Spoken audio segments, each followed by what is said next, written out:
Welcome or welcome back to WatchAdvisor on YouTube. It's Alexander speaking, your host, and the star of this video is the Lange Söhne Lange 1 Tourbillon Perpetual Calendar Lumen. Nomen est omen, and you see a watch that glows like crazy in darkness. Yes. This is by all means an exceptional watch. This is by all means something that really makes you speechless. And I have to moderate an entire video now, but I'm already speechless before starting it. No, but joke aside, guys, this is a wonderful, crazy watch. 50 pieces worldwide will be manufactured. These 50 pieces will go to Lange Söhne collectors. They are waiting to get their personal watch, and it will take Lange a couple of years to build those 50 pieces, but I'm sure in a couple of years those 50 pieces will be shared by the Lange collectors, and they will be extremely proud to have it, to wear it, to show it, but they will show it only to their friends most likely. So this video is the opportunity to show you the watch in different light conditions on the wrist. We can really talk about what the watch displays. This is not going to be a video where I will really deep dive into technical solutions and explain with what great efforts Lange has been decorating every single part of the watch and what they did on top to make that watch so unique. You don't have to explain that. It is there, it is done. It is a watch that is sold for 520,000 euro end of the day, including taxes. It's a unique watch, and be sure if Lange Söhne brings such a watch to the market, everything is perfect. There's not a single flaw to find. The only thing we can do in this video is really to show you the watch as if you at home would have had the chance to play around with it a little bit, to look at it in the bright sun, in the shade, on the wrist, in different light conditions, and of course also when it's dark, because the big specialty of the watch, since it is called Lumen, is that when it gets dark, the watch really starts to become a superstar. Don't forget to subscribe and to hit the bell to get our latest notifications. So the first thing for some of you is they will say, oh, the guy is talking about tourbillon. We don't see a tourbillon. Where is the tourbillon? It is on the back side, guys. There is no need to show a tourbillon on the front side. Otherwise, you want to show off. This is discreet luxury. This is a watch for old money, for people who really enjoy watchmaking, who are able to buy such a watch and enjoy it. They don't need to show off. They know that there is a tourbillon, but when you look at it from the front side, it more or less appears as a simple Lange 1. But then when you get closer, oh, you of course see a little this and that, where you then say, aha, it is most likely not a Lange 1, but something more special. And in fact it is. So what do we see? It is a Tourbillon Perpetual Calendar Lumen. So we do have the typical configuration in a triangle, time, the small second that swipes over the dial, the moon phase indication, and the retrograde indication for the days. This is the big date indication composed out of the cross with 1, 2, 3 and blank, and of course a wheel where you have all the other numbers from 0 to 9 being displayed. On the outer side here, there is a ring. On it, you are discovering all the months: July, August, September, October, November, December, January, February, March, April, May, June, and July. And at 6 o'clock, the little wheel is indicating the leap year, in case there is one. Then the number 4 that is now covered here underneath will appear in red and say it's a leap year. Since it is a perpetual calendar, the watch then automatically will switch from the 28th to the 1st of March. You don't have to do anything. Yeah, that's it. That's the watch. Thanks for watching the video, Baba. Guess no, I'm joking. We're just starting. Stay tuned. I will still give you the case dimensions and all the other things we always do on WatchAdvisor. Anyhow, there is no discussion. Either you take it or you leave it. If you think the watch is too thick, you can't change it because it is as it is. So the case diameter is 41.9 millimeter. The so-called, and this is always the most important thing when you look on a watch, is the so-called dial aperture.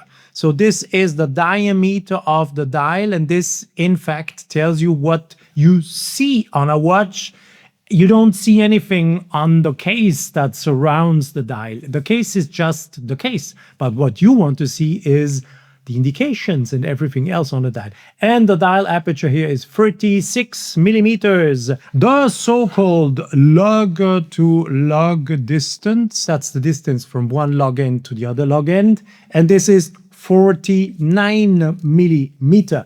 The thickness of the case, as you see it here, is 13 millimeter. This is what it is. You can't change anything in case you have the money, in case you could buy it, and in case you don't agree with these technical data. The watch has no dial. What there is a sapphire crystal, a coated sapphire crystal that functions as the dial. Why is this done in the way it is done? Because everything underneath will be luminous at night. And so during the day, since there is no dial and everything is transparent, the luminous material will be charged by daylight, then save the energy, and at night display everything by letting the watch look as if there would be little batteries in it to make all these little details shine at night or be visible at night. It is a bit difficult also to film the watch since this coated sapphire crystal causes lots of reflections, as you can imagine. I just need to pull it a little bit on the side and you see all the things that are visible in the background that will be mirrored here. So it is not easy to film this piece, and it is also maybe sometimes not really satisfying when you look at it because you will simply have lots of reflections. But then you have to consider the fact that this is done by purpose because they want that light is charging the luminous material underneath, so at night the watch can glow and entertain you as well. But what comes along with the fact that there is no dial, you can also have a look to parts of the mechanism that is providing all the information to the various indications, the hours, the minutes, the date, month, and so on. On your screen now, the Lange Söhne caliber L225.1, a self-winding tourbillon caliber. It's a perpetual calendar and featuring a moon phase. And prominently oscillating here is the tourbillon cage. It's a 1-minute tourbillon. The balance wheel oscillates at 3 Hertz or 21,600 semi-oscillations. And the watch, yes, as you see, is an automatic watch. Features a central rotor. It's an unidirectional rotor, not a bidirectional, so it will only wind in one direction. The rotor is manufactured out of 18 karat gold and features a platinum centrifugal mass on the outside, so the outer side is in platinum. Why do they do that? To increase, of course, the speed of winding, the winding speed when you are wearing the watch, and to ensure that even if you don't move too much, the watch is always correctly wound. When fully wound, by the way, the watch features a power reserve of 50 hours. To give you some more technical information, the entire movement consists of 685 parts, features 74 jewels. One of them is a diamond end stone.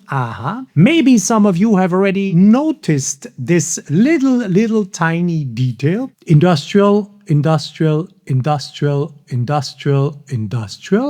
You see here, all in red as they normally appear. And there is one diamond. Yes, the diamond is set here. And why is this end stone set as a diamond? Because this is a link to A. Lange und Söhne's history and was something they always used to do in their pocket watches when the pocket watch was an 1A quality pocket watch. So a pocket watch done in the best way Lange was able to do it. It was telling everybody, we sell you one of the best watches we can do. Here it is. The diamond end stone in the tourbillon bridge. If you ask yourself, hacking seconds, yes or no?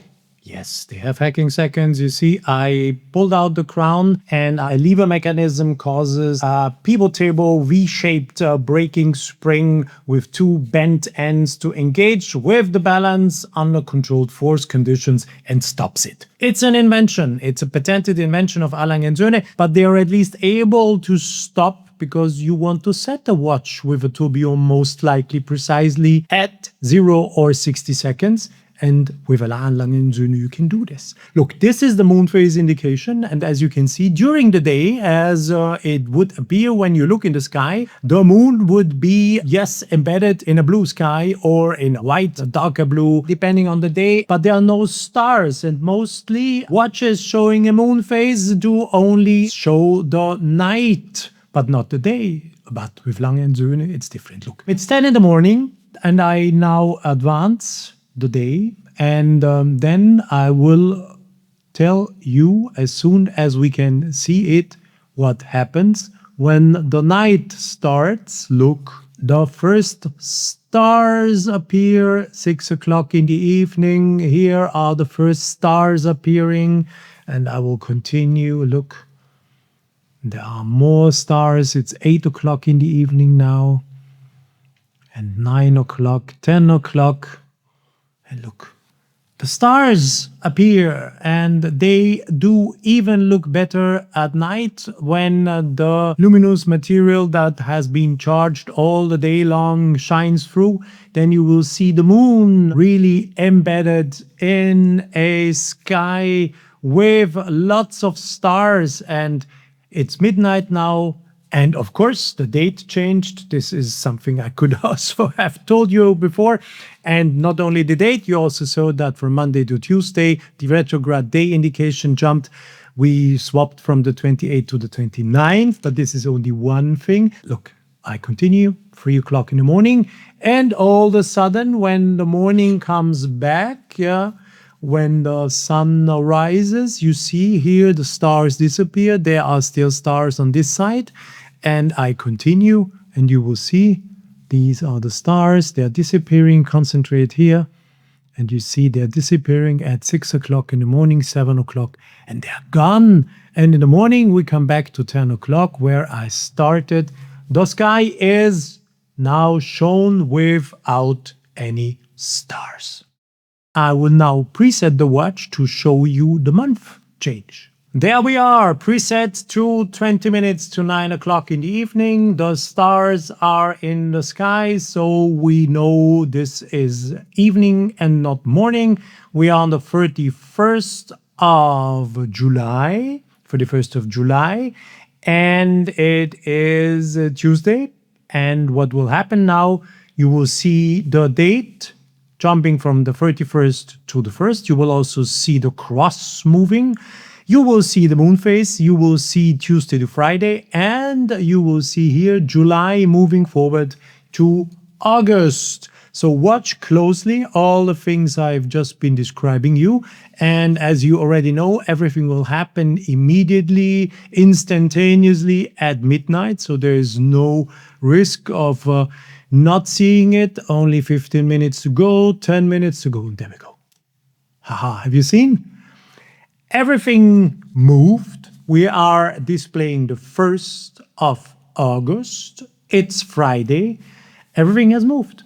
Precisely at midnight. This is really what we expect from such a beautiful and, technically speaking, incredibly incredibly complicated watch. I've come back to 10 o'clock in the morning. Everything is safe. I can do adjustments. I'm using some wood to be sure not to scratch the watch in case I am not 100% hitting the little integrated push piece. This is how you set. What do I set? Yes, the months: May, June, July, August, September, October, November, December, and now watch. We will go from the second year to the third of the four.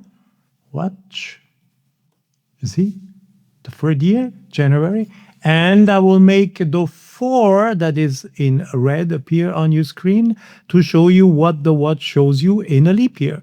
So continue watching the little 3. Wait. Yeah. Leap year is shown in red. And in a leap year, the watch, of course, in February will show 29 days, and after 29 days, automatically move on to the 1st of March. Do you want to see it? So let us discover what the watch is doing. You see? Leap year, 29th of February, correctly displayed. Now, while I am talking, we will advance. Watch correctly what happens in a leap year, 29th of February. There we go. Have you seen? This is how a perpetual calendar works. 1st of March, Sunday, of course, because it moved. But you saw, zoop, from the 29th, it went directly to the 1st of March. This watch is, of course, a perpetual calendar. I can now also show you the entire digits of the date indication, and you will see that I am changing them. Now you see the 1 will come, the cross has also moved, 11, 12, and so on, and you see how now the cross will move again. The 20th has been is shown, 21st, and so on. Yes, 7, 8, 9. Now the cross will move again. Watch for the 30th, 31st, and then blank. There we go.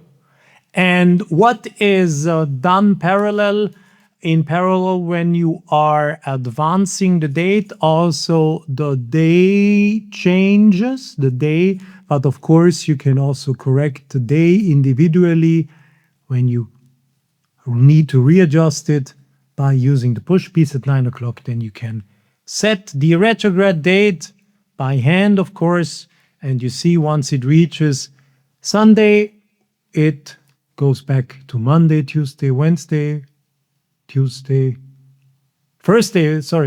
Friday, Saturday, Sunday, and from Sunday directly to Monday. And if you need to do some adjustments of the moon phase, then you use the little push piece that is integrated at about 9:30. And then you see I can do adjustments with the moon phase and correctly adjust the moon phase. Now it's full moon. I thought it would also be nice to show you what happens in a non-leap year end of February. So I've been resetting the watch to one of the other years than the leap year. 1, 2, 3 are non-leap years. The 4th is a leap year. You just saw in the triangle the red 4. Now it's the 1. It is the 28th of February being indicated, 28th of February. And it is morning. I always do the settings 10 o'clock in the morning, so I can't harm anything. You see this? How can you see this? I repeat myself. I know no stars under the moon phase. So it is morning, and now concentrate please on the 28th. That will directly jump to the 1st of March. February to March, 28 to blank 1. Okay, let's go. I will run you through. It is noon. Yes. And now the first stars appear at 6 o'clock in the evening, 9 o'clock. Yes, they come.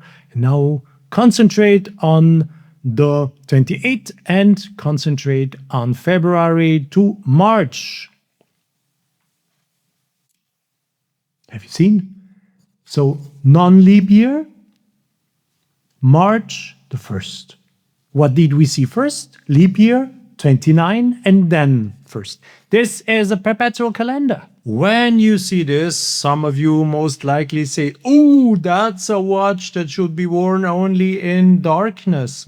Why not? I can tell you this Lange Söhne looks so stunningly cool. I did not promise you too much with the presentation, and I told you that there is no dial and that there is a sapphire crystal that lets the light flow through to charge all the different indications. So it's really a fully illuminated dial at night, and it looks just gorgeous, I have to say. Really, really gorgeous. I will forward the hour slightly to 6 o'clock in the evening, and we will watch how it looks like when the stars appear underneath the moon, no longer on a sky without stars, but on a beautiful night sky with stars. And this looks simply gorgeous, I have to say. And since I'm approaching midnight, it's 11 o'clock, we can also watch how the watch goes to the 29th. So you saw the date change at night. And since it is funny, I will continue and I will show you the date change from the 31st to the 1st. Nice. Very nice indeed. I think I want to show you the day change in a leap year from the 28th to the 29th. So indicated at 6 o'clock in the little triangle is the 4, telling us that we are in a leap year. And now please watch how the watch switches from the 28th to the 29th. And I will run you quickly through the next 24 hours. I have to do that. Attention. Are you ready? There we go. You saw it? Beautiful. And this in full darkness. This is really a sensation. And now you, of course, understand why they have been choosing the way of the dial. There is no dial. If there would be a dial, all the indications wouldn't charge as they are charged now. I, of course, used some light to recharge it for a better demonstration, but still the watch will glow for a very long time in darkness. I've been testing this and it's just fantastic. It's simply cool, I have to say, very cool. The Lange Perpetual Calendar Tourbillon Lumen, just stunning. You can read really every indication as if it would be daylight. Beautifully done. Thanks for watching another video on WatchAdvisor on YouTube. I hope, guys, you liked it. I told you in the beginning, I will not do a very technical video and explain you all the technical things, the watch, how they solve the problem here and the problem there and what kind of surface treatment. Everything is just the very best of the best of the best, because this is a Lange Söhne. This is a watch that is sold for 520,000 euros. 50 pieces limited. We will never ever see such a watch, most likely all of us again. And the purpose of the video was to give you the impression that we together played around with such a marvel for a couple of minutes, and I showed you everything the watch can do, how it displays the different date changes in a leap year, not leap year. Yeah. This was the purpose of the video. I wanted to play around together with you with such a fascinating watch, and I think we enjoyed it. You enjoyed it for sure. I can really hear you saying, yeah, this was a cool video. I enjoyed it very much, and yeah, it's not very often that we get hands-on such a watch. Thanks for watching, and you know that WatchAdvisor, the place where the watches are the stars, come back soon. Tell all the others that we are a cool channel. Bye bye, guys.